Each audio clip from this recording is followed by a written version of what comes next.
What's going on, guys? Welcome back. I'm here with my boy John, as always, and we've got Ryan Poloway and Kade Sloan joining us for this episode. We're going to dive into turkey hunts, we're going to dive into camera gear. Let's get this show started. Listen, I'm just excited that as our first guest, we have on our two buddies, right? So, Ben, whenever you said that we were going to talk about it, it's when it's kind of cut off. But anyway, I'm just excited to talk to you guys and dive into all things cameras, turkey hunting, and Lord knows whatever else we get into. Because listen, whenever Cade's involved, you never know what kind of rabbit hole that dude's going to go down. So I'm just ready for this conversation, man. Yeah, we're excited to be here. Yeah, it's going to be a good Excited to be conversation here. nonetheless. All right, so let's dive into this. So, guys, what first question I've got for you for today is what is your favorite animal species to film and why? Ooh. You want to go first? You go ahead. Oh man. Elders first. All right. Well, when I was young, I started mostly fishing and then got more into sports like skateboarding, snowboarding, all that. And then, so ducks is what really grabbed me first, like waterfowl and filming waterfowl. And kind of just went head first into that, got addicted, just kept upgrading the camera gear. I'd say that was my favorite for a long time. I still love that. I still love like snow goose hunting and filming all that. But with turkey season coming and just the last few days filming turkeys, I just get so fired up filming something different sometimes than waterfowl. Probably just because I've just spent so much time staring at a screen, editing shows and working on that content, that doing something new is just more exciting after a while. So right now, turkey, I'm gonna have to say turkey is my favorite thing to film right now at the time, but it fluctuates, definitely fluctuates. That's awesome. I freaking love turkeys, man. Cade, what about you, bro? I don't know. I mean, I grew up, hunting, fishing at a young age, and kind of always liked doing video stuff, and didn't matter exactly what I was filming back then. Now getting into it, I kind of started off kind of like my like Ryan, and I had a really good buddy of mine. He was doing waterfall content, filming down in Texas, and he invited me to join him like 3, 4 years ago. And ever since then, I've really enjoyed waterfall, filming waterfall. But I'd say after doing a couple out west trips within the last couple years for deer, and I think I've got hooked to that more than anything else. Filming turkeys with Ryan the past couple days has been really fun, and I know it should be a good spring. Hopefully we get on some turkeys, and maybe that will be the new one. But really, it just depends on where my head's at the time. Honestly, like sometimes in the summer, I'm all about I just want to make a bunch of fishing content. Then waterfall season rolls around, it's like, man, I just can't wait to get after waterfall filming, and then deer season comes and it's like that's all I can think about. And now it's like we haven't been filming much other than editing a bunch of shows, and I think it's just for me it's more of just like what may be in season, and then eventually I might get worn out for a little bit, and then it's just like when it comes back around the next season, I'm probably just as excited as I was the first time I did it. Yep, yeah, for sure. That's kind of the nice thing about the way we break up. So, did y'all like have a love for videography first and then like kind of learn how to edit? Or, I mean, because they kind of both got to go hand in hand, right? If you're going to do it for a living or no. I think for me, it started off just having fun with friends. And at the time, I was younger and we just loved to skateboard and we just go through the cities and like find all these great spots, hang out together and just skate. And then it was like, okay, well, we want to watch each other, like do these tricks and like make videos for fun that we can watch at home with our friends. So it's like we just put together these like just small videos with all the friends that we'd have, and then we'd all get together, hang out, and watch them together, and laugh, and just enjoy watching each other skate and do stuff in street skateboarding. And then we even take it to snowboarding, go up on the mountain, and film like vlog style, have fun, and it was just something fun to watch and then have and rewatch together. And then from there, as I started getting more and more into hunting. Like I did a lot of fishing young, but I didn't have like a lot of exposure to hunting in my family at a young age until like in my 20s. I started doing more hunting with friends that hunted a lot, and I was the only one that kind of was obsessed with camera gear at the same time and like filming everything like that sports type stuff. So I started taking it to that the realm of the hunting outdoor stuff, and then I just became really like enthralled with like okay, like getting these cinematic type shots or trying to make like almost like a movie out of hunting stuff and just how to make it look cool. And also it was still that aspect of I just want to go out hunting with my friends and capture it all so we can hang out and watch it. And it wasn't so much about like creating content back then or like trying to get views or anything. It was really just I just want to watch like hunts with me and my friends having a good time. That's kind of how it started. And then as it developed over the years, it kind of got to a place where, well, I can do if I take it serious, I could do this as a full-time gig and really do something I enjoy. And it's not really a job so much as it is doing something you love every day. It's kind of like the direction, thankfully it's kind of going right now and we're working at it. Excellent. So let's dive into cameras. So if somebody is beginning to film, Mm-hmm. what kind of camera would be suitable for that? And what kind of settings do they need to look at for filming turkeys, ducks, and deer?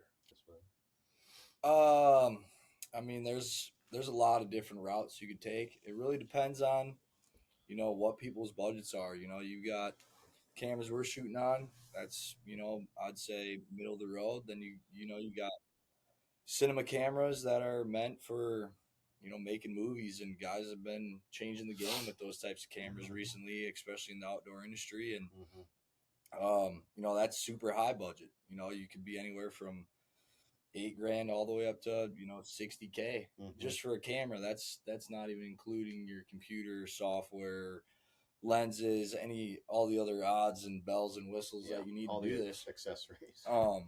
So I mean, it really depends on the budget, because a lot of guys, the GoPro nowadays is getting really good. Mm-hmm. It doesn't really have that fisheye, the fisheye look that they used to have on the older models. Mm-hmm. And I mean, you could start there, and if you really got into it, I mean, the new iPhone shoots a vlog.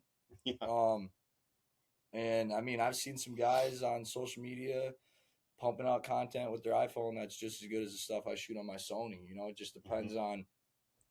It's more of like what the beholder can do, Mm-hmm. more than anything else. Getting certain shots and just having an eye and a knack for it. And most of the time, you'll get better over time. But I mean, some guys are just gifted like that. They're just artistically gifted and able to see shots before they're filmed, figure out transitions that are and that's huge. But if you're gonna roll into something else, I know Canon's got great beginner cameras that are in that lower $2,000 range. But in my opinion, I've learned that a camera, the cameras are nice, but your glass at the end of the day is going to be what really makes it. Nice glass, Mm-hmm. nice lenses are huge. So you can kind of skimp on the camera body to begin with, and maybe go out and get some better used glass. Overall, which long term is going to help you out when you start upgrading that body. At least your lenses are just going to keep on going with that system that you already have. So it's kind of hard to say what's good, what's not. It's more of a personal thing. And in terms of settings, I mean, it's more of just learning. You got three huge things I'd say that you need to learn, and that's f-stop, shutter, and ISO. Those are the biggest things. Shooting a manual, you don't need to log and all these other color profiles that these newer cameras have on them. You don't need to dive right into that. Shoot and rec, and just getting an understanding of exposure. Yeah, just getting the exposure down correctly, down pat, and just learning the overall system that you decide to go with is the biggest thing. Learning.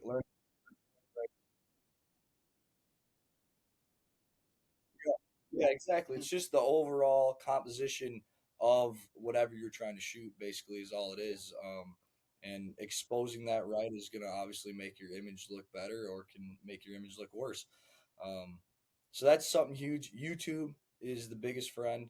I still to this day learn a lot of stuff off YouTube, and even Every day. nowadays you can go on to Instagram, scroll through reels, and there's a lot of great guys out there nowadays Sharing tips and that tricks. are doing a bunch of different stuff. I'm learning new stuff every day, and Yeah. I mean that's just like anything else. This is an art, Yeah. and you can only get better.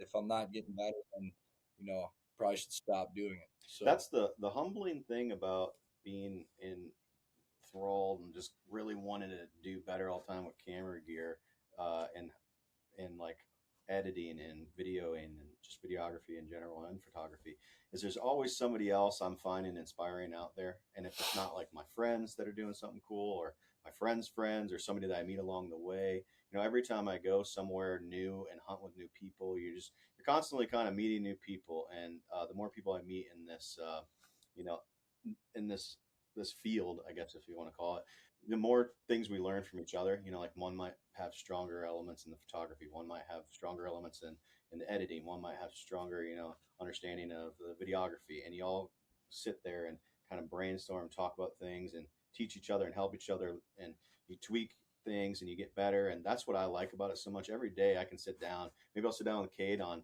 Premiere, and he'll be able to show me something that's simple that I've been wanting to do for a long time that he's just figured out. And then there could be some little photo hack that I'm like, oh, you just need to do this here. And all those things over time, you just start growing and getting more and more experience. So like as a new user, like if I could suggest anything, is like, don't be overwhelmed, because even me being, I'd say 8 straight years of really just using stuff this every day, like I'm still learning stuff to where, like, just even this last week where I'm shooting in new modes that are different than when I was just in Canada for a whole month of the fall, and my footage is already looking way better than it was just then. And it's just because no matter what, as long as you keep just trying to, dive in further and see what you can do to make it look better, you can always grow and get better. And that's kind of humbling for me. You look at these cameras. One of the things I suggest as a new photographer, videographer, somebody interested in it, is really doing the research on what you are trying to do. Are you trying to do photos more? Are you trying to do video more? Because you're going to find that certain cameras will have attributes that are designated more to photography or more to videography, or some have kind of like a mixture where you're getting a little bit of both worlds. And when you're going to purchase a camera, you want to be careful, make sure you do enough research to know what that camera is specifically designed to do. You don't want to end up buying one that's really heavy on the photo side if you're a video guy. You don't want to buy one that's really heavy on video if you're on that photo, if you're trying to take great photos. So like do lots of research, maybe even try to find a friend that might have one, ask a lot of questions, and then once you get it, get out and play with it, and just experiment in the manual modes, and just use it as much as possible, and you'll just start to get a better understanding. Yeah, for sure. So you guys mentioned like shots, right? Getting this shot and that shot. How many times, like if y'all are in Canada or you're spring turkey hunting, whatever it is, do you guys try to, like, maybe the night before or maybe even in the moment, try to picture what you want, or do you just kind of react and go with the flow whenever the animal is actually coming in? What do y'all like to do? I guess for me it's more of just like been doing it for so long, and also having a great mentor, my buddy, him just showing me along the ways different shots, and then I'm just taking my own spin, and me being a creative mind myself, making up just random stuff, Mm-hmm. a lot of trial and error and just seeing what works, what doesn't. Some stuff is going to work every time. Some stuff isn't. Some stuff's going to work in this situation. Sometimes it won't. It really depends on a lot of things. What are birds, deer, or turkeys doing? What is your lighting? What's this? What am I generally like trying to shoot for? Am I shooting for a TV show? Am I doing short content? And all sorts of stuff like that really go into consideration. But really, it's just like so confident about getting what I like. At this point, it's just going out there and doing my thing type of deal is really what it is. It's Yeah, you get into like a groove almost. If like when we go, Kate and I go up to Canada for quite a while, and we'll do spring and fall, a lot of snow goose. Um, and you get into like a rhythm. There's certain shots that you're going to need, and you kind of those ones are, you just kind of it's like you're just kind of it's like a no brainer. You're doing the same thing. It's repetitive. You know what you're going to need, so you got to get those ones. But then after that's complete it, like that's when you try to find new ways to make things look cool. Yeah. And then you try to put your own spin on it, like you said. Waterfowl is a little different because you're kind of stationary a lot, right? You're in one spot for the most part, and maybe you can get out of the blind and move to a different angle or get behind everybody, get a different angle, but it's not really like turkey or maybe stock like deer or something like that where you're running and gunning and you can get more unique, cool angles low of the guy's feet moving. Mm-hmm. You can get some of that when you get out of the blind when somebody's retrieving a duck or something. But when you're really like in elevated areas, like chasing mule deer out there, you're able to get more unique shots, experiment more, do different stuff. If you're fishing on a boat, okay, let's get an underwater angle of this fish with a different camera. Let's get the fish out of the water. Let's get, there's a lot more cool stuff. So that's why I think it's cool to be able to film all different types of outdoor, active, because then you get to experiment with a lot of these shots, and then you can maybe apply them to the other sport and see like what works. It's just fun. And I've also found that, when you're filming with other guys, like when I'm with Ryan, he's doing this shot, and he may be like filming something. I'd be like, hey, dude, try this. He may like that, may not like it, but like most of the time when you're with other people when you're filming, that's why I like filming with him a lot, because we're always just like bouncing ideas out. Like, how about we try this? What do we do this? Mm-hmm. And if we're like, we look at it, we're like, nah, that's not it, man. Like, let's do something different. Next time we're out there, we try this. Oh, dude, that's right on the money. We love that. Mm-hmm. I've learned that it's a lot better, at least for me, when I'm with someone else that's creatively thinking. Mm-hmm. That's when like a lot of unique shots are done, because it's like, both of our minds put together. We're able to. He bounces an idea off me. Mm-hmm. I bounce an idea at him. Mm-hmm. The end product overall most of the time is going to be better, not only because we're capturing more content, but we're able to have that ability to bounce these ideas off each other. Yeah. And like on a typical shoot with Ben, say we're going to go do something together. We usually will sit the night before and brainstorm all three together, and we'll be like, all right, guys, this is what we're going after. We're getting up at this, like your traditional, like when you're going hunting with a friend, the night before is all game plan. It's like, all right, this is where we've seen these animals. This is where we're going to be. This is what we're going to do.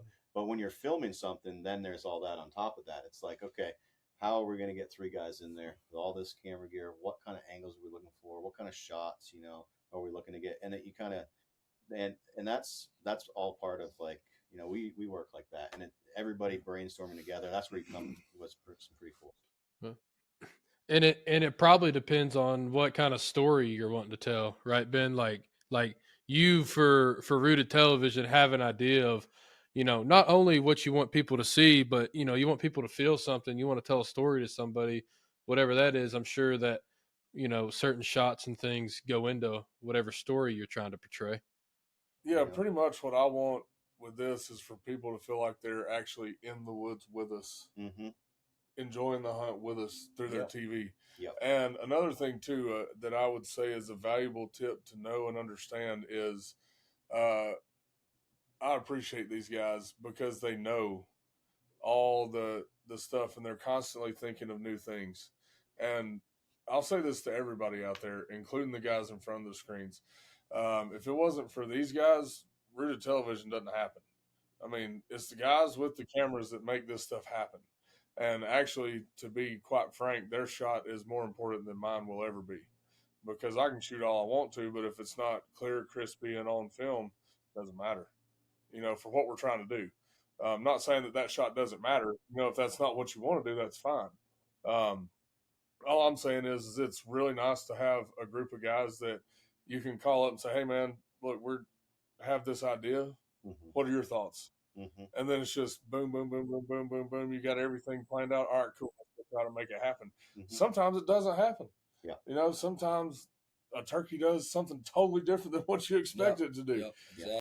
The hard reality of filming hunting versus a lot of other things that you could film that are a lot easier. Yeah. The variables are, you can't control a lot of these things out here. And it's just like, you got to be quick on your feet, and you just Yeah. got to be able to make things happen when you may not be able to make things happen. Like we were out at one of Ben's farms the other weekend, and it was like we were trying to film, turkey content just for social media, and it didn't work out. We ended up getting snow, and turkeys ended up like being weird and staying in the woods, not coming out in the fields. And we decided to just shoot other content, and it was like then me and Ryan are bouncing ideas. Well, what do we do now? Okay, well, let's just do this. Let's shoot a few sequences, and I took over for some of it, and then when he's got an idea, he may be taking over, telling me what to do. Hey, do this, do this. He's telling Ben this. I'm telling Ben this, and it's really nice to just be able to do that type of stuff. But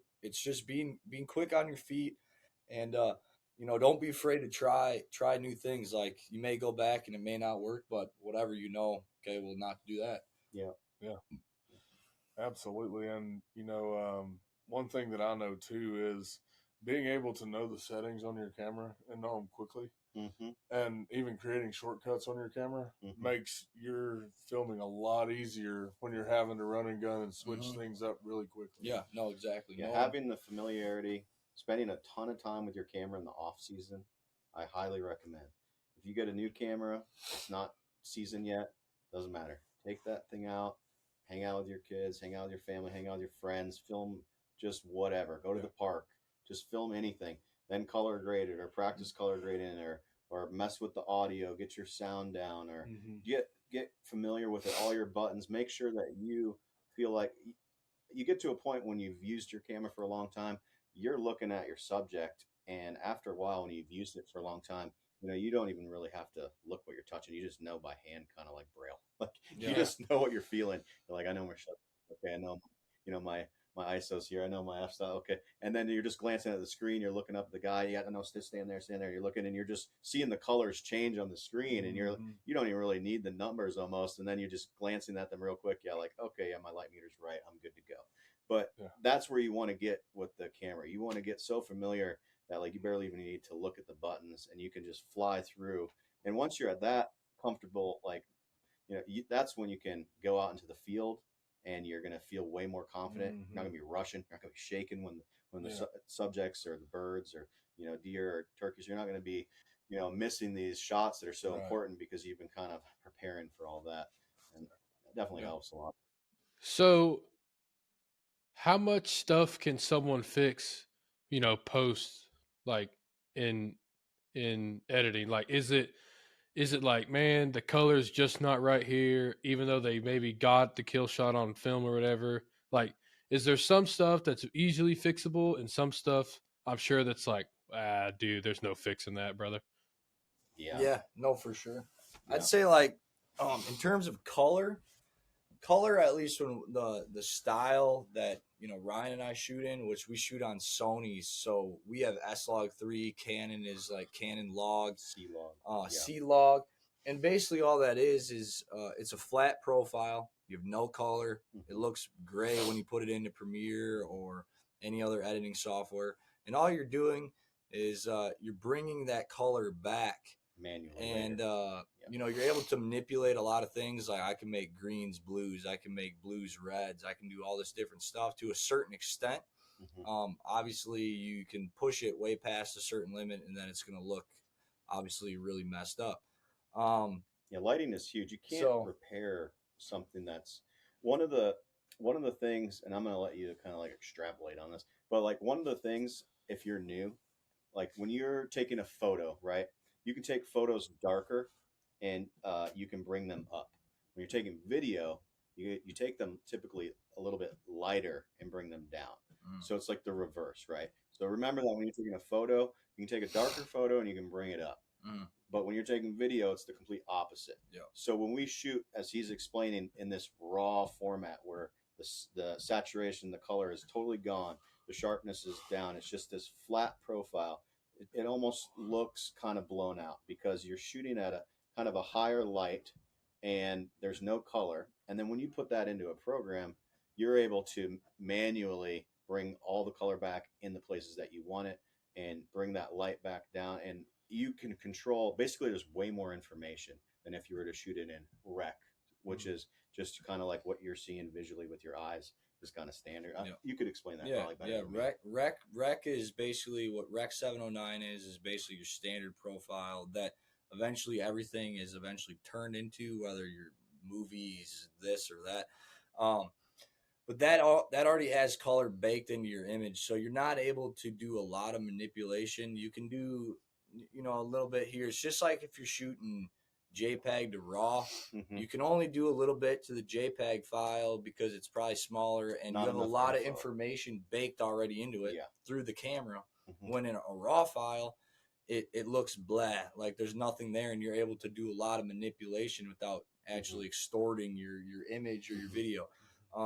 So that's huge. So like that's why eventually you want to work up to your S log 3s, your C logs, because that's just going to give you a whole different dynamic range. 10-bit color, you have like millions of colors to pick from Mhm. that are being able to bring back into that color, and that's huge. So Mhm.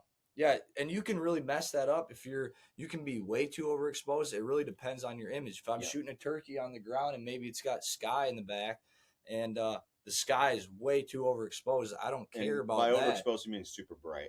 Yeah. Like just like white. Which You I can't don't bring back the clouds or the color. I don't Right. exactly care about that because my subject is obviously a turkey on the ground. I'm exposing for my subject, Mhm. and that's something that you'll get used to with that's an eye for it.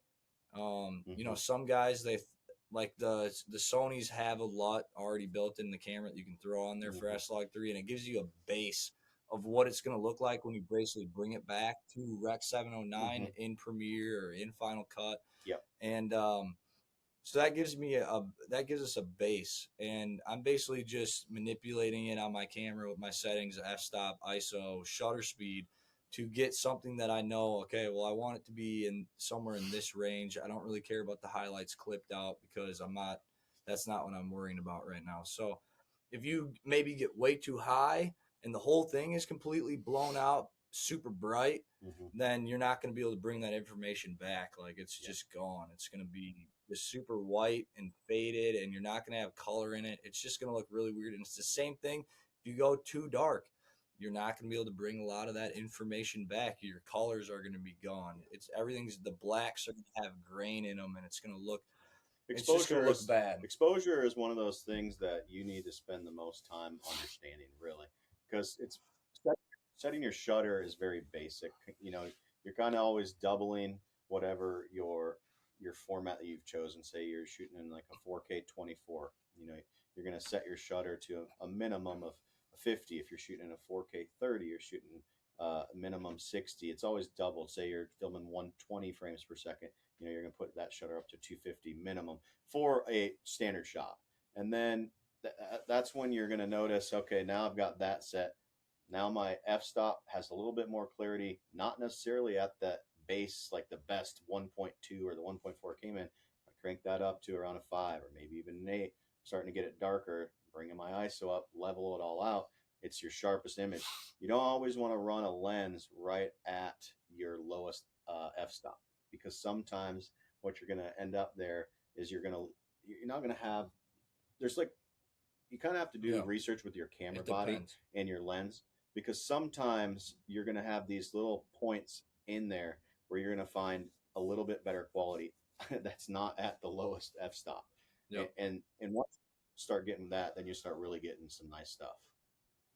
So whenever you say exposure, is that like too much light, not enough light, that kind of thing? So it's opening, basically imagine like, It's like your eyeball. yeah, imagine you have a circle, right? And I start closing that circle, and now barely any light's getting in there. Now I start opening it, and it's allowing light in there. That's kind of what's occurring, and it's changing your image. But it's opposite though, because the smaller you are, the bigger it is. Yes. The bigger you're getting, the smaller you're getting. Yes. So it's opposite the way you're thinking about it. It works just like your eyeball. When you walk into a dark room, Mhm. your eyes automatically dilate. Yep. So that way you can collect as much light as possible. When you go in a bright room, they That's a very good squeeze analogy. down. Yeah, it's a good. So analogy. that way There you it go. only takes in so much light, so it doesn't, so you can actually see something. Yeah, look at that. So I mean, it's exactly the same.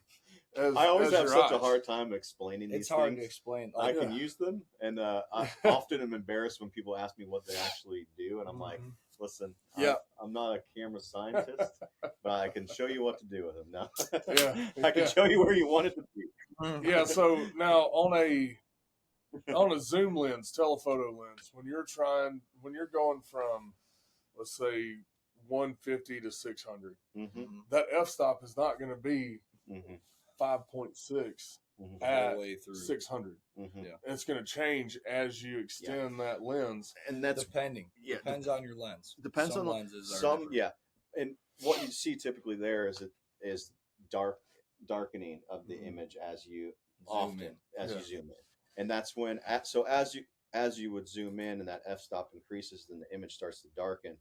That's when you're going to also have to manipulate Your your ISO. ISO, yeah, And- or your shutter. Or like what I like to do. So like one of my favorite lenses I like to shoot on, Mhm. 24 to 240 it's a 3.5 at 24, but at 250 it's a 6.3. Yep. So basically what I like to do is I just put that thing right at 6.3 and I never have to worry about it.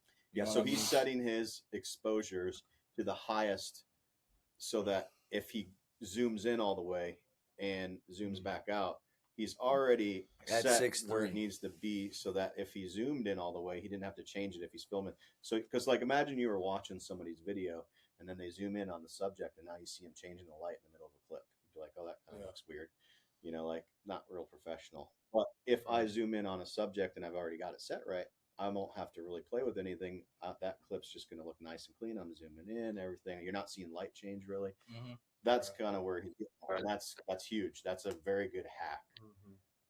Yeah, that's a pro tip. Pro That's tip. it. That is a pro tip, That's guys. pro tip right there. Yeah. Brought to you So by yeah, us. sometimes setting your exposure to where your whatever your f-stop is at your max zoom.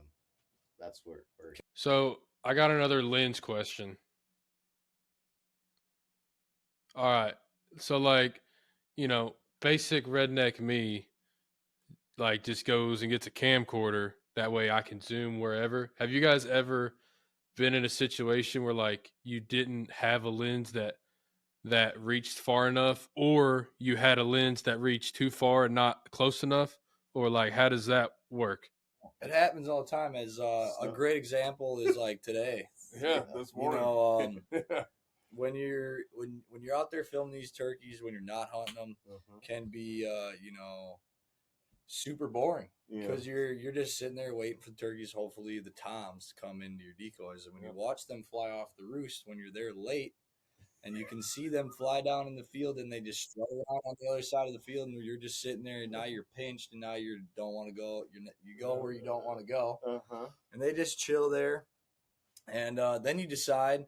Let's go sneak through the river bottom and get closer, and then you pop up on the other side of a little ass shelf, and pop up, and next thing you know, there's the toms coming right to your decoy, and you blow it all. So then you have to crawl all the way around on the side. And now the turkeys are 300 yards away, And still blow it. and somehow something happens on the other side of the field, and now you have like 80 turkeys flying right at you like it was an army. It's like mallards coming out of the timber. Oh yeah. Yep. And it was a wild morning. so it happens. It happens a lot of times, and like that's why when you're in controlled environments, you can control what you want to control. You know what I mean? Like if I, that's why I like the 240 or the 24 to 240 because I have such a wide zoom, and especially like when we're in Canada, like that's basically the only lens that stays on my camera, except for maybe in the morning I'll run like a 24 prime. That's a 1 to 4. Yeah. And just because I'm gonna want more light in the morning when it's super dark. Yeah. As soon as we're done doing decoy setups, I put on that 24 to 240. Yeah. And what he's saying. So when you're, for instance, a lot of for anybody who's watching who likes filming waterfowl in fields, in layouts, or maybe A-frames or something like that. So you got a nice spread. Spread's maybe 20 yards in front of you, right? And your birds are coming in. A lot of times, if you're shooting a 24 or a wide lens, it's kind of a boring image to see the same shot Wide Oh, shot. while they're over and working the whole over way and to over. you, and then also it's the same shot once they do it. So what Kate's saying, this 24 to 240, awesome lens Sony makes. I love it. Kate, I love it so much. I had to buy the same one. He copied me. He Yes. copied the swag. Yes. But so 24 would be 24 millimeter, right? When you're fully zoomed out, you're getting this 24 millimeter. It's more of a wide shot. You're getting nice, wide, beautiful shot. Actually, that's what we're running on right now. Yeah. So if you see in this right now, this is the type of angle you'd be looking at. This is 24. You're going to get a wide shot. But the nice thing about a 24 to a 240 is you can crank that. Boom. Now I'm at 240. These birds are far out and I'm tight on them. They're looking nice. They're working in. I'm following them up. I'm in the pack of birds that's moving. I'm tight on them. Detail's good. Now, as they get closer, I'm slowly racking this thing back as they come in, and they're coming in the decoy, so it's getting wider and wider and wider and wider. So you can see the whole spread. The birds are dumping in. You get more perception of where the birds are in relative, like to you and the shooter, and then you get a nice picture. And it's not just this monotonous kind of same shot following wide. It looks great, and that's something that's really good for waterfowl. I personally, that's my choice. But occasionally, you want maybe a 70 to 200 or something like that, and to get like maybe even closer to something for photos. But that's where you run into what you were asking earlier. Are you ever too close to something, right? I run into that because I like to swap between two lenses. I'll set something on my lap that's wider and something on my lap that has more zoom because I like to bounce back and forth and get cool shots and different types of shots. And then I might be screwed because I'm already recording. I'm in like a pretty far, 70 to 200, coming back only to 70 versus coming all the way back to 24 really wide. I'm pretty tight. And now all these birds are doing the decoys and I can't see everything. So I got to try to choose the part of the flock that I think is going to get shot the most and stay on that and hope the guys shoot that. And if these people don't, it could be kind of a ruined clip essentially, or it could look really cool if they shoot well. So you might get too close to something, and then that's why it's nice to have that range. Yeah, and like what we were talking about before about like what you're trying to shoot, that plays a big part of it too. If I'm trying to shoot a TV show, I'm gonna put the 24 to 240 on because I can capture it all. It's a do all lens. Yep. Once you have enough light. But like 7200 is gonna be way sharper because it's just way higher quality of glass. Yeah. So if I'm trying to make like some cinematic, really crispy looking short content for Instagram, Reels. I might probably shoot on the 70 to 200 because maybe I don't really care about how many birds get shot in the flock. All I care about is how sharp and how clean images are looking. I'm going to run the 70 to 200. I'm going to run it at like a 2.8, and I'm only going to pick out like a small portion of that flock. And if they get shot, cool. If they don't, it's cool. At least I have a sweet shot for a cinematic reel that may only be 5 seconds. Yeah, that's where it really filming a TV show, because obviously a TV show is going to be on a 16:9 probably. 1080p on most stuff, right? Yeah. So you're getting that wide screen, right? So when you pull back and that 24 wide screen looks great. But if you're watching a reel, we all know it, or TikTok or whatever, you got that 9/16 or whatever it is, right? Yep, 9/16. So that's tight. So these tight shots with these sharper lenses look awesome there. So if you're trying to film more short form content versus long form TV, different types of lenses are going to benefit you in different ways. It all comes down, like if I had 3 like lenses I was going to get without getting, like, obviously if I was going to do like buy a one do all lens, it'd probably be like the 24 to 240.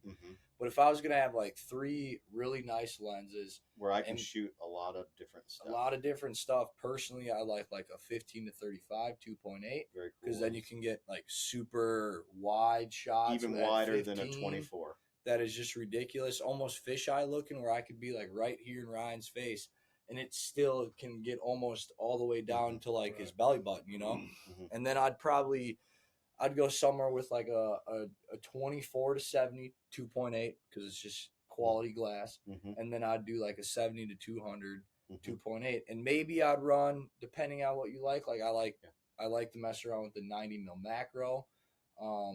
stuff like that. And you can, mix and match, if you want more prime lenses, which are going to be a lot Tell them what higher. Tell them what a prime A, is. a prime lens is basically a lens that's, it's at a fixed focal length. There's no zooming. It's not a telephoto lens, but it's going to be way nicer most of the time than a telephoto glass, because most of the time it's way more expensive. It's at a set and f-stop. your f-stop is going to be a lot lower. And a lot, they're better lenses overall. And those lower f-stops, great and low light, are awesome. Especially for filming decoy setups in the morning, or for hunters that film in low light situations often, or even doing deer recoveries. If you shoot a deer in the afternoon, you don't find them till that night. That's excellent for that. Absolutely. But they're going to be you're going to spend a lot more money, but you're going to get the bang for the buck. Yeah, there's a reason. Is really what it is. They're more expensive, but there's a reason, and it's actually they're worth it. But most of the time, for us at least, for him shooting photos, those can come into play huge, because he can run around with 85 mil on or something like that, or a 50 mil on, and he's going to get some nasty, crispy looking shots at like a 1.2 or a 1.4. But for the filming side of things, it comes to then it may not be very usable because we can't zoom. If I'm set at 85 and maybe birds are not doing it quite right and they're not doing it right at our feet, then 85 I might be, done. Birds might be at 40 yards and they may look like they're at 100 because I'm just not there. I'm not able to zoom in. So for us, it's not practical on the filming side. For him, for photos, it can be really nice, but then again, we're not all made of money, so not all of us can have, absolutely. You got to pace yourself. Yeah, exactly. Like for me, like we're trying to get like FX6s and stuff like that, just trying to level up the game and that sort of stuff. Get into a whole different realm of the more the video you spend time doing this, the more you're like, I'm gonna need that.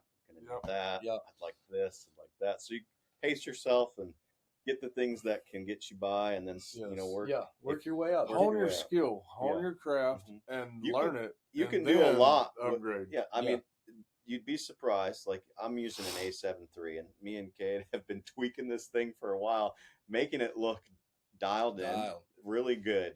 And there's ways to make cameras that aren't the best camera out still right now, because things accelerate and they keep coming out with new tech. So I have my camera's outdated, but there are ways to make. Don't just give up on your camera if you can't afford one yet. There are ways to dig into that camera and figure out how to make it look just as good as some of these new cameras that are out. If not very close. You just have to really do the research. You got to do a lot of critiquing. It's just us, doing this for so many years. Being able to know what good light is and having for stuff like him shooting an S-Log3, like you have to nail exposure for it to look crispy. If you're off by a little bit in that sort of camera, an 8-bit, that's going to be night and day with how much noise you're going to have in an image. So that's just overall experience of getting out there and doing it, and do it all the time. If you're going to wherever doing something, just bring your camera, shoot something, get some clips, go back, practice color grading, go back and, like you said, practice your sound effects, practice this, practice your transitions. There's all sorts of different techniques out there to learn on even the editing side and the actual recording side of it, that you're just going to keep on learning, and eventually once you start doing jobs that maybe are making you money, then you start upgrading that gear as you're getting better and better. But you got to learn the basics first and really be excellent at them before you start going out and buying these FX6s and these FX3s and even an A7S3. Like if you run before you can walk, you're just gonna completely be confused and you're gonna get frustrated, and then you're gonna get to the point where you're like, I'm not doing this anymore. That's and then you're gonna have all this money invested in it, and you're just gonna it's gonna all go to waste. When if you would have just walked at the beginning and got everything down, it's the same with anything else. If you're trying to learn how to turkey call, duck call, goose call, any other thing, you're not just gonna run in there and just start trying all these crazy competition sounds when you don't even know the basics. You're gonna start by learning a quack. And then you're gonna take that and make a cadence. And then you're gonna take your cadence and make whatever you want to go with it from there. But the thing of it is that it's a step at a time. because you don't learn this stuff overnight. It's a lot of technical things that go into doing this, Months and a lot months. of variables. Yeah. A whole lot of variables. Filming hunts is not easy. Mm-mm. It is not easy, and you're gonna get discouraged, but just don't quit. Just keep going. And one day you're gonna wake up and be like, "Oh, I got it." You know, it just clicks, and it makes sense to you at that point. So that is what I would say is just don't give up and just keep going in the woods, keep taking that camera with you, and you're going to get really good stuff at some point or another. Ask questions. There's a lot of people out there, like we said. YouTube watching, like I've watched so many hours of YouTube videos on color grading, exposure. We'll be working on 2 different things. I'll be in my computer room, he'll be in his, and then we'll be sitting there like sending each other reels on some tip that I just saw that like, dude, did you see this? This is a great shortcut. There's so many people. The community is pretty friendly. Like, you know, people obviously don't want to give all each other secrets out there, but there's so much out there now on the basics side and even way more technical stuff now. It's awesome. Like just the internet now, if you're into this stuff, like coming up and you're young, like Kade's, he's younger than me by 20 years. I just aged myself, but we didn't have access to this stuff when I was learning how to film. No. Like when I was learning how to film, like we were just going out and like come home, put it and like look at it and be like, this looks terrible. We're using we got to figure out how to make this. VHSs, man. I was like, I got to figure out how to make this exposure better, like, and figure out like tricks. Let me come up with different transitions. Now, you know, there's so many people that like are inspiring that you can watch and be like, look at what these guys are doing. Like, I like this style. Like, let me run with that and tweak that and make like my own. Make it your own out of kind of an idea. And it just kind of keeps just making you want to do better. Like, you know, that it's like a competitive like thing I just have in me. Like, oh, I can do that. I want to do it. And like, and then we wake up and get up at 4 a.m. and chasing turkeys, and it's a month out yet because we just want to practice for when the turkey season really starts. Exactly. And we know we're dialed in. We're gonna get the footage we want the way we want it. And we're just, you know, and we just like doing building it. It's fun. Backlog. You know, content is content. Backlog. And at the end of the day, it's really nice to be with some good dudes in God's creation. Yeah, absolutely. Watching the sunrise. Exactly. There's nothing better than sitting back and listening to some old longbeards gobble. Yeah. And watch the sun peek up over that tree, and you can see them all strutting on the limb, all that. And you know that God created them to do just that. Yep. You know, and He created us to kill them and eat. We're here to chase after things. I got a question. I got another question for y'all too. So we've been talking about a lot of technical stuff and all that's cool. Okay. I got a question of what is, in your opinion, like one of y'all's just best videos, best clips, crispiest things that you've ever made? I'm sure y'all got a story of one time somewhere. Like what is one of y'all's coolest videos or clips or whatever that y'all have made, recorded, whatever? We'll let all swaggy handle that swaggy one. P over here can let her rip first. Yeah, so I'm gonna run you through so that for me this is why it's humbling, right? Because I have been using a camera for like years, this particular one for probably almost 7 years, and until you know, I have to hang out with this young 21-year-old all the time here because we work together, we're colleagues, and he keeps me on my toes, and you know, things constantly are changing. And it's good, you know, to work with a cohort or whatever, you know, coworker, and giving each other a hard time constantly, and speaking each other and trying to get each other to be better. So believe it or not, I think my crispiest clip I've ever gotten was probably 2 days ago, because that's how crazy it is right now, and how rapidly things are always developing and changing in this industry, and like doing content and stuff. And it's because there's guys out there that have such high quality equipment, and to stay relevant on that level for me and competitive or whatever in that market, I'm trying to do what they're doing with equipment that's not necessarily at that level, and I'm saving towards some of the equipment that I know that they're using, because some of these people are friends of mine in the industry. Right. So I've tried to tweak what I have, and just a couple days ago, you know, we were just out turkey season's coming up soon, a month away or whatever. For some areas, it's coming up in a couple weeks in Florida. So we're just getting really excited. So get in the truck, driving around, doing what I love to do more than anything, just scouting, looking for turkeys, finding them, knocking on doors, making phone calls. First day out, got permission on a couple places to go over there. Nice couple. Hey, we noticed you have some turkeys. Can we get back in there? Next morning, we get out there, set up, and these toms and I don't know 15 jakes maybe just booking right to us. They came down from the roofs. Setup was perfect, and they're just hauling. And me and Kade are like, oh, okay, this is happening a little faster than we expected. But we got some great clips, and it's just funny that I've been filming for this long, and I'm still just now, like even 2 days ago, getting some of my best clips because, like I was saying, it's always like a progression thing. And I'd say that that's probably my best clips. Were just watching these toms strut and these jakes strut around, getting S-Log 3 really a good understanding of how to manipulate color grade, sharpen it, make those colors pop, shooting in that raw format.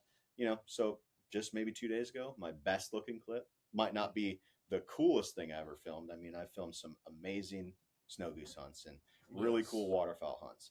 But in terms of just seeing a shot and being like, that's it. I freaking love the way that's looking. That couldn't look any better out of this camera. That was just 2 days ago for me. So that felt really good. It's rewarding after all this time to be like, me and Kate are looking at each other like, oh, yeah, that's dialed. Okay. Because you look at these cameras and we know, like, after you've been in a camera game for a while, you can see someone's footage and be like, that's on a red, or that's probably this FX6. That's probably this camera. You can kind of tell. And to try to get your camera to look close to that, even though when it's not, that's the goal. It feels good to like make an image look really good. Yeah. Oh, for sure. That was.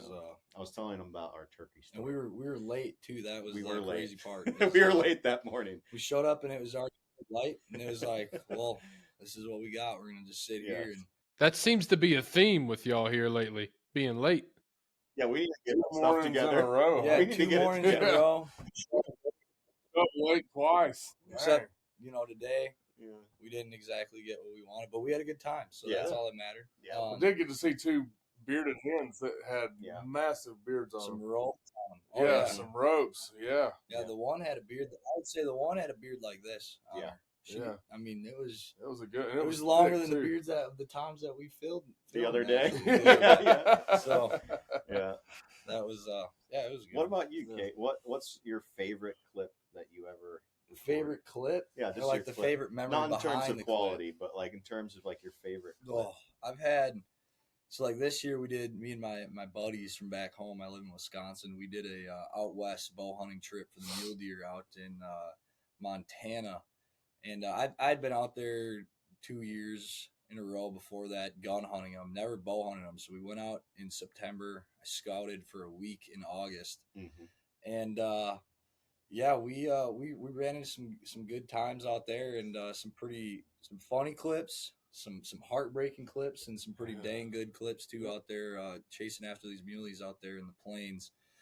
And I mean, I had one where my buddy Zach, we had been on he's bad luck, and we got so close to so many deer.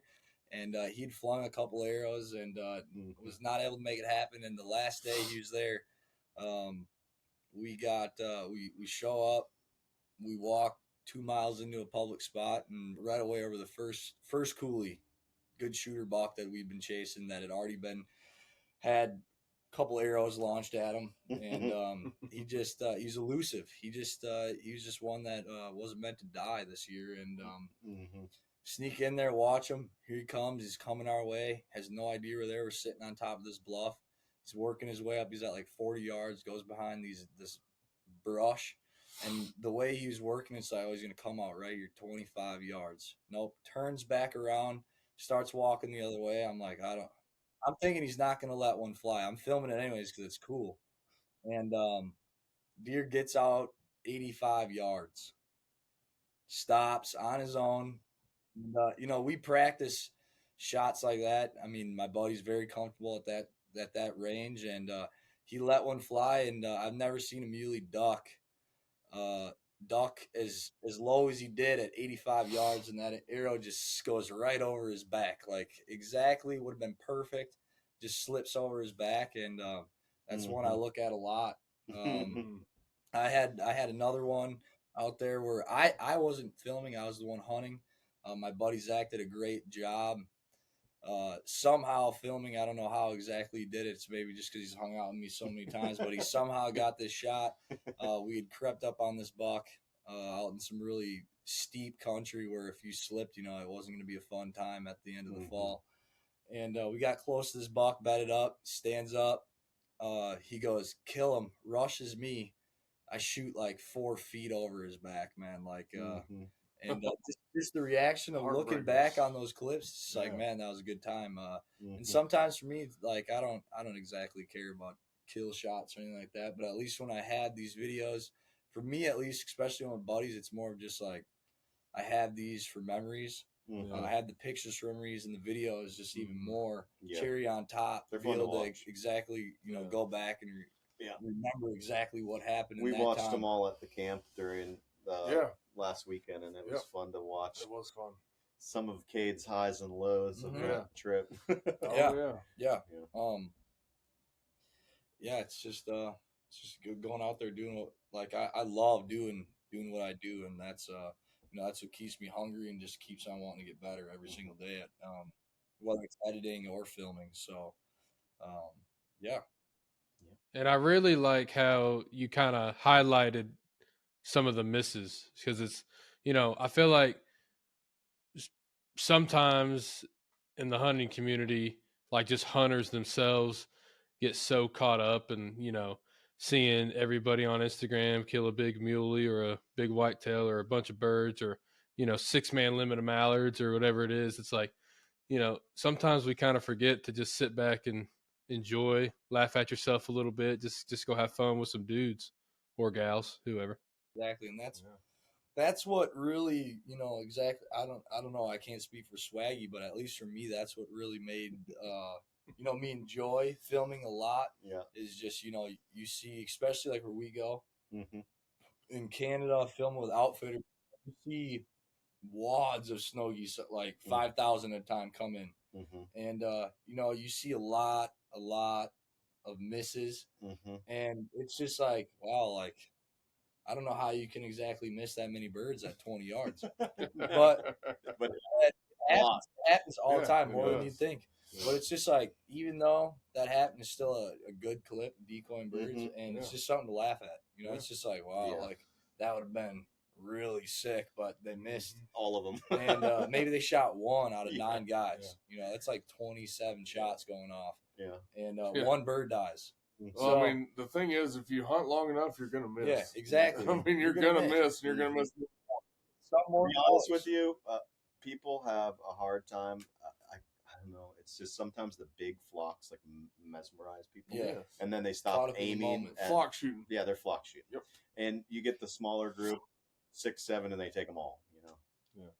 So I mean, do y'all ever notice like at these outfitters that people who aren't used to being around cameras start maybe shooting a little faster or kind of not really thinking through their shot whenever they're on camera because they're just not used to it? Have you guys run into that? Say more of, at least for me, filming with the guys, the outfitter that I film with now. I've been there for so long. I know a lot of the guys, and some of them, like some of the good groups that are kind of younger, they start getting cocky on camera, and they're like, "Yeah, we're wait for tomorrow. We're gonna wipe them out." And they start shooting. It's like, boys, what's going on? What's going on here? Man? All that smack yesterday night at dinner, but now you guys can't hit a bird. I've definitely had people ask if we can delete some of those clips. Yeah, for sure. Yeah, exactly.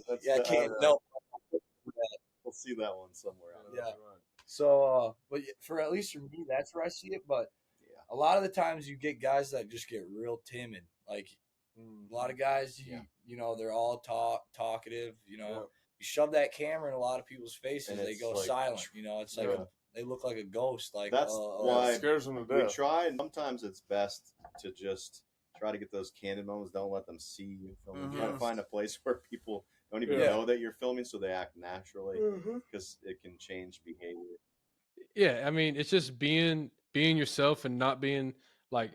I kind of tell people, I'm like, hey man, you're kind of being like plywood right now. A lot of times on camera, people just kind of stiff it, and you're like, bro, what are you, a piece of plywood? Come on, homie, let's go. Like sometimes Ben does that. You know, you stick that camera in his face and he just sits there like a lost puppy. You know? No, Ben's got natural Ben's TV natural charisma. TV, Yeah, top tier. You know, this Very is like the easy. guys you like dream of when you're Yeah. filming. You're like, yeah, just give me something real quick. What are we doing? And he just nails it first try. Yeah. It's like, man, he you usually make my just life smiles and easy. laughs and goes, "All right, let's go." Yeah. Yeah. It's like you just like 10 times easier. Sit your A lot of one takers. It's like when we were at NWTF that on Saturday, What did I and do? we shot that clip. You and John, you Yeah. guys nailed it first Yeah. try. I was like, man, dude, I thought we were gonna be here for a while. Yeah, no, that They was killed good. it. It's like, So let's color grade it and let's color Yeah, grade this. let's Let's get go. this up, dude. Yeah. Yeah, that's right. It's a great feeling for like us too. Whenever it's like, I don't really know what you're looking for, and like in that specific scenario, like I just met you like 2 days ago. It's like I barely even know this cat. It's like I don't know what he wants me to do. Like I don't know. I'm just gonna be me, and it worked. And I was like, all right, bet, let's go. Yeah, Worked really well. that's what a lot of people just need to realize. You know, it's just like, even in terms of even their content, it's just like do you. Yeah. Like it may not be what everyone else like loves to see, Mhm. but it's like if you want to create something that's for yourself, more of the times, Yeah. it's for you. It's your Yeah. content. Mhm. It's whatever your creative mind wants to create. Mhm. You know, don't let seeing a lot of people's other work, affect what you're doing. You know, take bits and pieces, but don't Right. try to exactly copy what everyone else is doing, because then you just fall in with everyone else. Yeah. And don't be industry we're discouraged in- either. Don't Yeah. be discouraged by people that are just ridiculously good at stuff, Yeah. because it's, honestly, one of the thing about our industry, sometimes there can be kind of, it can be a little bit, There's some jealousy floating. yeah, there is sometimes, Oh, yeah. but you kind of just gotta just keep doing your thing. Just focus on you. Do Yeah. your thing. Be positive. Compliment people. Just keep grinding. If there's people being negative to you, just let it go. Don't even respond. Just keep on Yeah. going. Just keep on keeping on, because that's just something you're going to run into. The Mhm. more that you're doing stuff, and the more that your stuff's getting noticed, you kind of run into that. And I've run into it before. And you just got to keep doing your thing. Being supportive of other people that are doing your thing. Yeah. You're going to keep meeting people that are good people. And Yeah, like I run into that with Swaggy all the time. It's like, man, dude, you content blowing me out of the water. oh my God, don't listen You to know this what I guy mean? over here. Now he's talking some mad over here. He's talking Don't some listen. junk. I don't know. We're in Yeah. the presence of like one of the best Oh. photographers in the game right now, and No. that's for sure. Yeah. No. I can guarantee you that right now, top Yeah. 5 for sure. I would say all that. day, True. all day. He True. likes to be humble, but I mean, go look at that Instagram. Go to his pictures and you'll see. Go Yeah. look at that Instagram over there, Ryan Mhm. Poloway on the Instagram. Go check Oh it out. God, no. Yeah. Give him a follow while you're at it. Yeah. I mean, you'll see on there like he's been on that 35-day Canada grind for a while now. I've got my way. Sequential poster, all right. Yeah. He's at about day Yeah. 19. It's like I think I made it into the 20s now. it's like almost March here. So yeah, we got to make that turkey switch. eventually we Yeah. might end up at day 35 by the next time we're in Canada. Yeah, maybe. We'll get there. Maybe so. I still got stuff from last spring. I haven't posted. Spring turkey hunting content won't be on there probably until July. So just Yeah. stay tuned, all right? Or maybe even August. I Yeah, don't know. exactly. Maybe Make I'll. sure you stay tuned on there. It'll end up Yeah. on there eventually. Yeah. Maybe for One a day it short will time, be. just a Yeah. little bit. Yeah. It'll be a small window. In Remember the how rest he of the was while. saying, "Don't necessarily do what everybody else is doing." Yes. That's me. I That don't. is you. I do exactly Yeah. what I want to do, Yeah, and that's right. I just keep posting what I feel like, and Yep. I don't follow Yeah. necessarily what everybody. Yep. A lot of That's right. people will transition, and that's Yeah. kind of what we're making a joke about. A lot of people will transition like the second the duck season ends that day.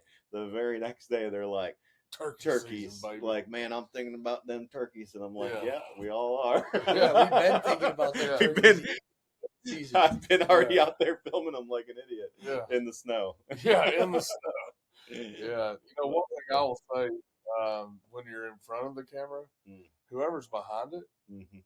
if you're getting nervous about looking into the camera, Yes. just talk to your buddy. Yeah. I mean, just have a dialogue with them. Just look at them and talk to them. Yeah. Don't worry about the camera. Forget the camera's there. Just talk to whoever is standing behind it. And that way you're having that dialogue like you're talking to them. And then it comes out more natural. Yep. Oh, yeah. No, for sure.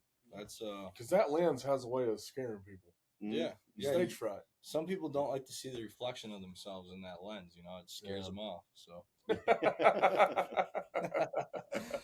So, what about yourself, John? What have you been up to? You getting excited here for these turkeys or what?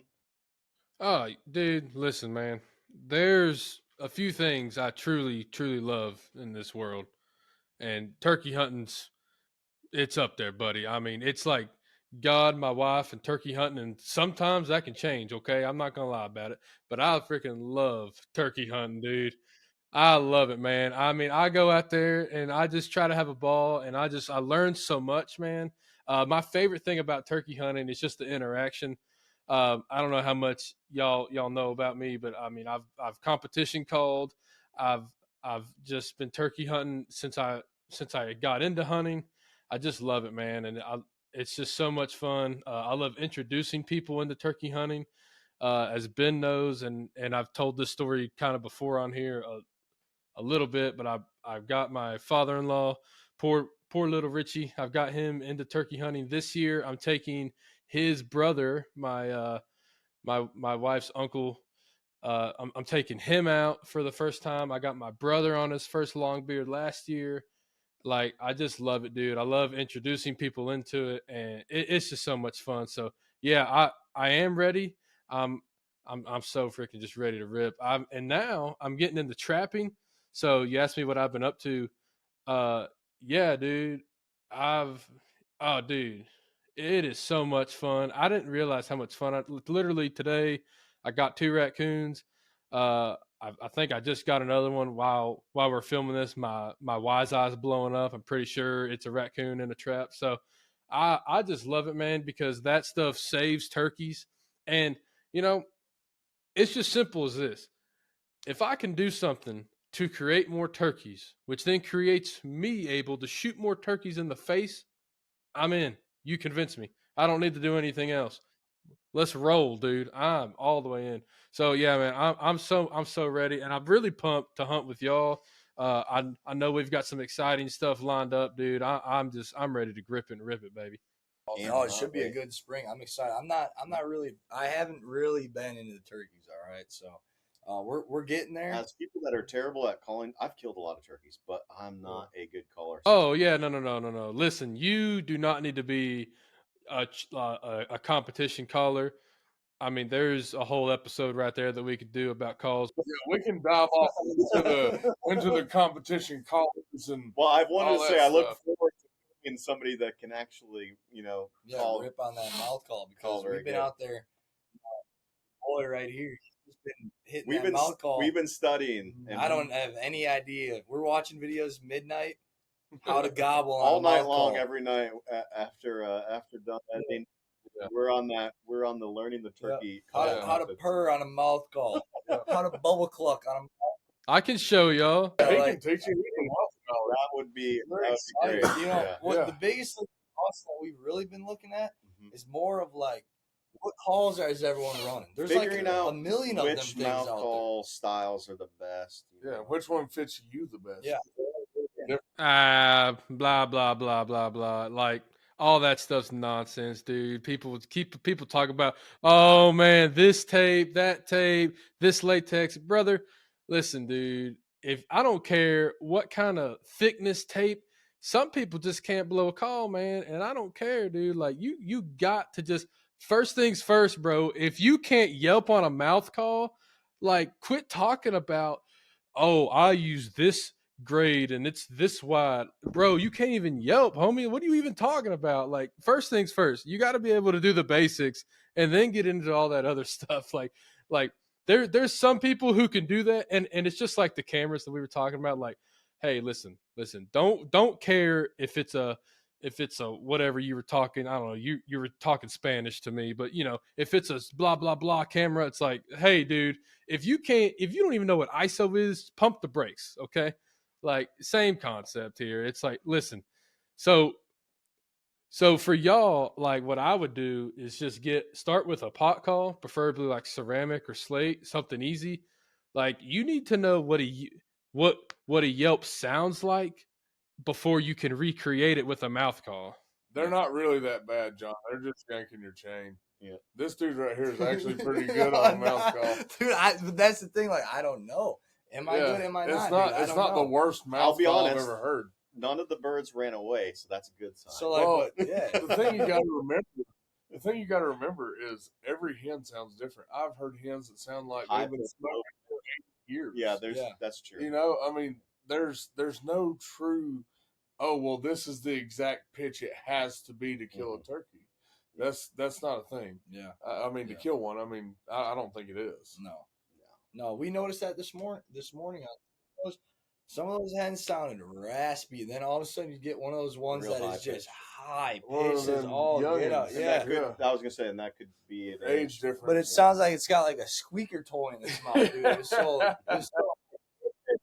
Well, first day one of our preseason filming, we were bouncing between my slate and his mouth call, and we had them all in the decoy, and it was fine.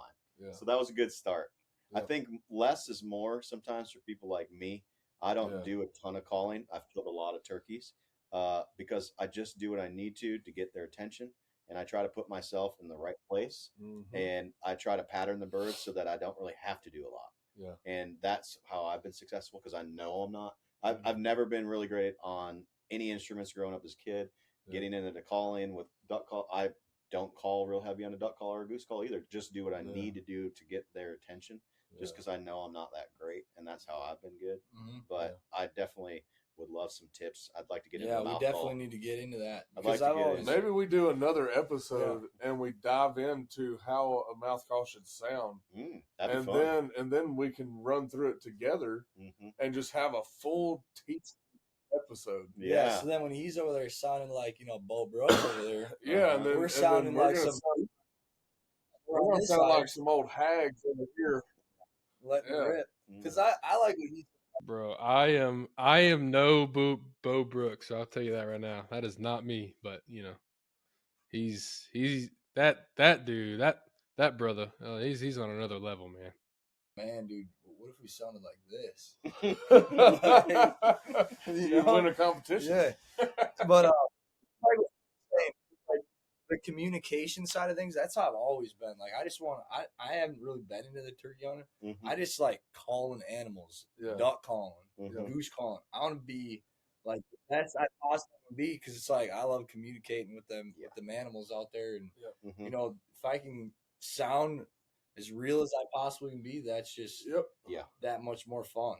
That's what makes it fun at the end of the day. The interaction, messing around. That's why turkey to me is one of the core of all of them. There feels like more interaction to me than any of the other hunting. I don't know, a honker. Honker, I guess, yeah. Wisconsin but honker. I just don't honker, get dude, it's the adrenaline. I love honker hunting. Don't get me wrong, I absolutely love it. But I'm not as big of a deer hunter as you, so I haven't had as many experiences with that. Right. That might be the same impact on me once as we get into it more, and you guys kind of show me the ropes on that. But in the last 6-7 years of really turkey hunting all over different parts of the country, it seems to me almost every single time that I get in that scenario where the tom is about to be in shooting range, I get this overwhelming just get that rush, and I don't necessarily get that with others. Maybe because I've been around big snow feeds and coming in, like I don't even get it to that level. Yeah, so, I don't know. The first spins for me of the year when you get up there and you start hunting them Rossies. Yeah, I mean you get pumped. Jazzed, you get pumped, but I get almost shaky from a tom to a different level where I'm like it just gets you going. I don't know. Another thing about what you're doing with a tom is you're going against nature because the nature is for the hen to come. Sure, and you're calling him to you. We were talking about this the other day. Yeah, I was and that is for me being able to communicate effectively with that bird and get him to do something that he is born not to do. Yes. That is what it's about. Is that's enjoyable. Being able to do that and conquer something that can be extremely smart when they decide to be. I've got a question for everybody. Yeah. Let's go one at a time. Yeah.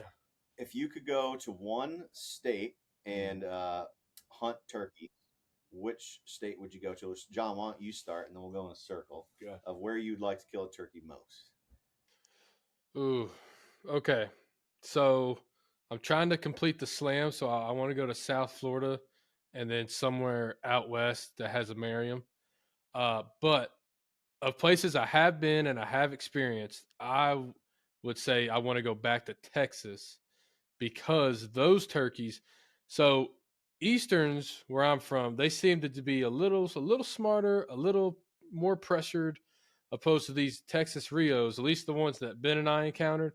I'm not gonna lie, dude. They were kind of just plumb dumb, and they came in strutting, spitting. I mean, just gobbling in our face. We shot the two, and then the other one stayed there. We had to push it out of the way to get it off my bird. Like that was exciting, and it's just so fun because they're so interactive and they gobble a ton.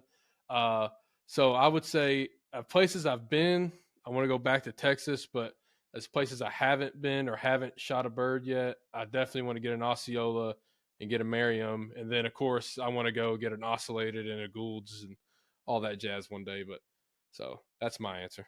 Ben? Well, I would have to say probably Montana. Just because I want to see that landscape and I want to kill a Merriam in Montana.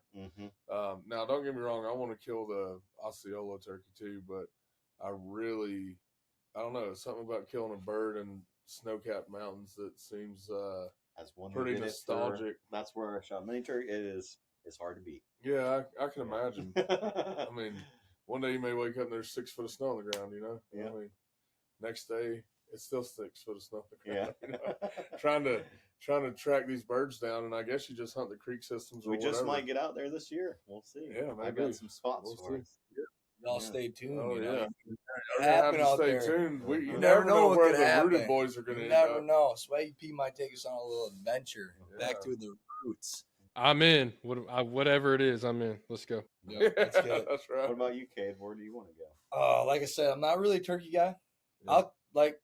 I might become one after this year, but I haven't really been getting after the turkeys at all. Really, I like the deer and I like the waterfowl. Never really, at least where I grew up, the turkey hunting just isn't like that big of a deal. So I don't know, but I want to do something out west because I just love it out there. Out west, it's just beautiful country out there. Yep. Yeah. And I just love anything that's run and gun. I can't do the sit around for 5 hours and wait unless I'm chasing whitetails back home. Only time I'll sit around and wait. But I want to do like run and gun and get up there in the mountains, hills, and chase down me a couple longbeards. It'd be whether eventually like Montana, Wyoming, Colorado, those 3 states like. Very cool places. I would definitely love to go. I don't know. I don't even know like the different kinds of turkeys there are. Whatever is out there, like watch out, we're coming soon. That's all I gotta say. So I've shot Merriams. I think I shot like a Merriam Rio hybrid before. Washington, really beautiful on the eastern state. Crazy terrain. Huge bluffs. Most Wild West looking kind of places. Montana, shooting turkeys in the snow, and done some East Coast stuff. Beautiful Easterns in North Carolina and West Virginia up in the Blue Ridge and stuff like that. But had a great time in Tennessee last year chasing Eastern. But I'm after that elusive Blackwing Osceola this year, and that's what I want. I'm going to Florida. Hopefully, Kade and I are doing some research. Ben's doing research. We're looking at places. We're meeting people. If you're out there and you have any... we don't know when this is going to be launched. But if you're out there, These That'll are the be lunch guys next week. next week. So I know that season is like what, March 4th? March 4, we're going to be in Hit the up your area. boys. 6th through the 10th, we're going to be in Florida. We'll be around. We're going to try to get on an Osceola. A And couple of them, 6 yeah. hopefully. We're trying to kill all 6 of them. And we might do some turkey hunting in North Florida. We'll see. But we're going to try to get down there. We're going to try to just have a good time. Oh, yeah. Throw through the swamps. Yeah. Watch out for them snakes. Water The moccasins. gators. The gators. Oh, yeah. But yeah, I'm looking forward to it. I just can't wait to get out anyway in general. Yeah. So we want to get out for the first season that's opening of the year. So we're going to head down there and film the crap out Give of it it. a try. see what happens. Yeah. that's Hopefully, right. episodes come soon on that. We're Yeah. we're excited for it. We're Oh, excited yeah. for It's it. gonna We're be really great. excited for Stay it. tuned. Might be some We, some fun stuff this year. Turkey's going to be a good time. Absolutely. Yeah, we got to kill them first, but We're going to at least have fun doing it. we're gonna have fun doing it. Yeah, You guys trying. might not see that part, but No, I think I would we're say gonna have fun doing it. I would like to film the reality of failures. Yeah, and that these sounds great. successes. Because Because turkey. it happens so much with us all the time. Yeah, I'd but- say it yeah. happens with anybody that hunts. You're going to have a lot of failure Yeah. before you have success. But I like kind of showing the reality because that makes the victories that much better. Sweeter, that much, Yes. that much sweeter. Yeah, no two ways about that. Well, folks, I think we've run out of time here for today. Let's wrap this thing up. Yeah, And, we got to go chase turkeys in the morning. yeah, so. appreciate you guys being on we loved as guests today. That was great to have you It was guys. awesome. Hey, where can people find y'all at? Instagram for me is Kade with the K, Kade Sloan SLOAN _ on Instagram. Yep. That's, you can find me on Facebook. I probably won't add you back as a friend, to be honest with you. That's just not how I roll. But follow them on Instagram. That's where Instagram's the place to be yes, at. Yeah. Be there, be square. Oh, TikTok. We're starting to get into TikTok. I think it's Kade Sloan 2. Check it out on the TikTok. Mm-hmm. Obviously, we can't show any killing over there, so if you really want to go see some stuff get shot in the face, check it out over on Instagram. Yep. And then mine's just first last name Ryan RYAN Poloway POLOWAY. That's Instagram, and then What's that TikTok? that TikTok is Swaggy P 83. Swaggy P 83, baby. Swaggy P 83. Yeah, Check it out. Hit me up on. I'm about 7 years too late on TikTok, but I'm on there and I'm posting some turkey stuff. So check it out. Yeah, Check it out. Check it out. Thanks for having us on, Yeah, guys. appreciate it. John, always good to talk to you, buddy. Absolutely, man. Appreciate y'all for coming. Talk to you, buddy. It's always good talking to you. Yeah, thanks, man. Yeah, can't wait to get together and do some more stuff. Yeah, for sure. Turkeys beware. Absolutely. Let's go shoot some birds. Let's do it. All right, with that, I am going to sign off. The redneck is out. Yeah, the redneck is out. See y'all. See y'all.